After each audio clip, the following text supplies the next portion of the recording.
Hello, hello, chère impératrice et cher empereur, j'espère que vous allez bien. Alors, je reviens avec un témoignage et c'est maintenant.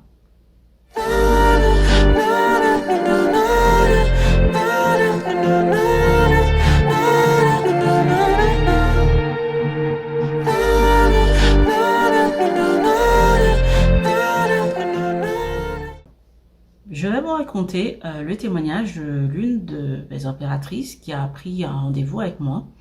L'histoire est la suivante, elle va m'expliquer que aujourd'hui elle se retrouve avec des problèmes de couple. Elle est mariée à un serviteur de Dieu et tout se passait très bien jusqu'au jour où, comme d'habitude, donc il avait réunion très tard, des réunions de prière à l'église, des fois tout seul parce que c'est quelqu'un qui aime beaucoup méditer, qui passe vraiment du temps dans la méditation, qui passe beaucoup de temps au service de Dieu. Elle a voulu lui faire une surprise parce que des fois il restait tard, donc des fois il peut dormir aussi à l'église. La majorité des serviteurs de Dieu le font, donc c'est pas non plus un scoop.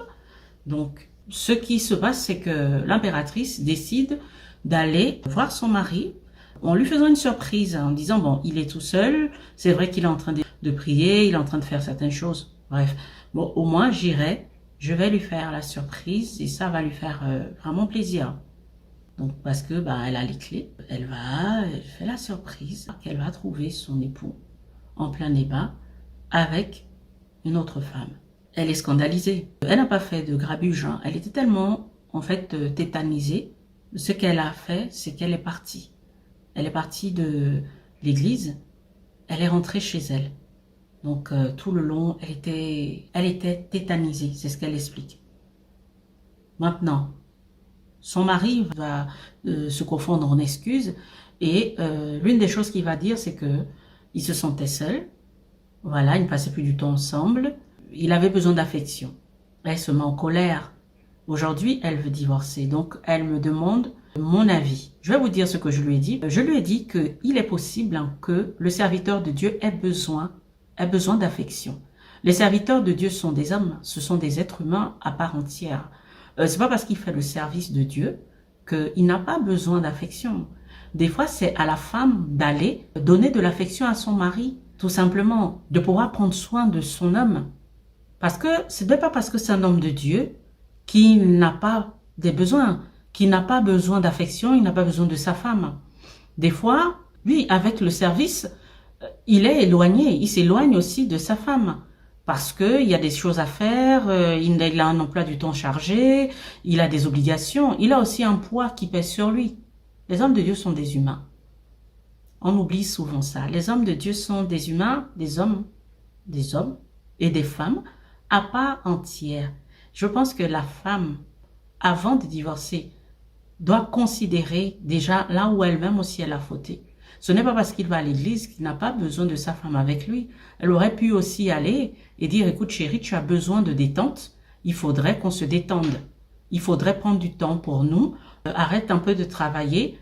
Voilà. Elle peut proposer des temps de détente, des temps d'intimité à son époux, si lui-même il n'y pense pas. Donc, imaginez un peu que tout d'un coup, il voit une jolie femme qui arrive dans son bureau et puis là, il commence à se déshabiller. Il se dit, ah tiens, ça fait longtemps. Et puis, il n'a pas envie. Elle revient une deuxième fois, elle revient une troisième fois. Il va faire quoi? Bon, oui, d'accord, il peut la chasser aussi. Mais nous sommes des êtres humains. Après, il n'était pas obligé. Ça, je ne prends pas son parti. Mais je dis qu'il est trop facile de incriminer les hommes de Dieu. Après, c'est pas tout ça. Il y a des hommes de Dieu qui sont de vrais charlatans, comme de partout, des imposteurs, tout ça. Là, on parle de quelqu'un vraiment qui est sérieux. Et elle dit que son mari, c'est vraiment quelqu'un de sérieux. Ils se sont mariés vierges dans le mariage, lui comme elle. Et donc, c'est sûr que elle a du mal à tolérer, elle a du mal à comprendre, lui, et à tolérer ça. Et aussi à pardonner. Mais elle a quand même tenu à prendre un avis autre que les personnes de leur entourage et les personnes de l'église. Donc moi je pense qu'elle devrait sincèrement peser le pour et le contre et ne pas peut-être et ne pas condamner C'est-à-dire, non, ne pas quitter son mari tout de suite. Qu'elle essaie de peser le pour et le contre. Puis il y a des enjeux, il y a les enfants aussi. Il y a le fait aussi que, bon, malgré tout, c'est un homme qui est bon, un homme qui l'aime, un homme qui prend bien soin d'elle, qui prend soin de sa famille. Donc, voilà, l'erreur est humaine, hein. Malheureusement, l'erreur est humaine. Il y a des erreurs et l'erreur est humaine. Je ne sais pas ce que vous pensez, mais vraiment, je voulais partager cette histoire afin que chacun vraiment puisse tirer des leçons de vie. Les hommes de Dieu, là, les pasteurs, tout ça, les prêtres, sont des êtres humains à part entière. Et le sexe, je veux dire, c'est une question de tous, hein.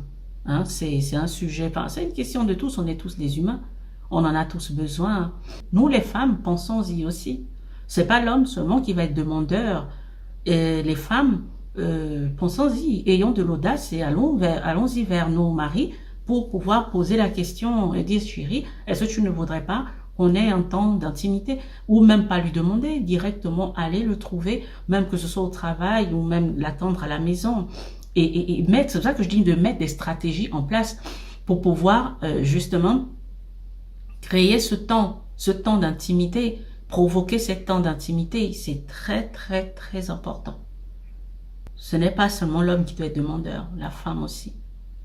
Voilà. Donc peut-être qu'il s'est dit que sa femme n'en avait pas besoin, sa femme n'avait pas forcément besoin. C'est vrai qu'elle-même, elle disait qu'elle aussi, elle travaille beaucoup, elle a délaissé son homme, elle a reconnu quand même, parce qu'on a bien discuté, elle a délaissé son homme.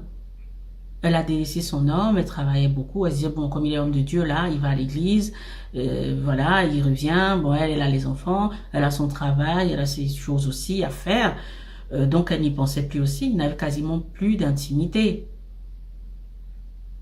Je ne donne pas raison, hein, je ne prends pas la part de l'homme de Dieu, mais je veux dire que c'est un humain, et comprenons-le, nous sommes tous des humains. Qu'est-ce que vous en pensez? Dites-moi en commentaire et on en discute. Je vous aime, prenez bien soin de vous et je vous dis à bientôt. Ciao.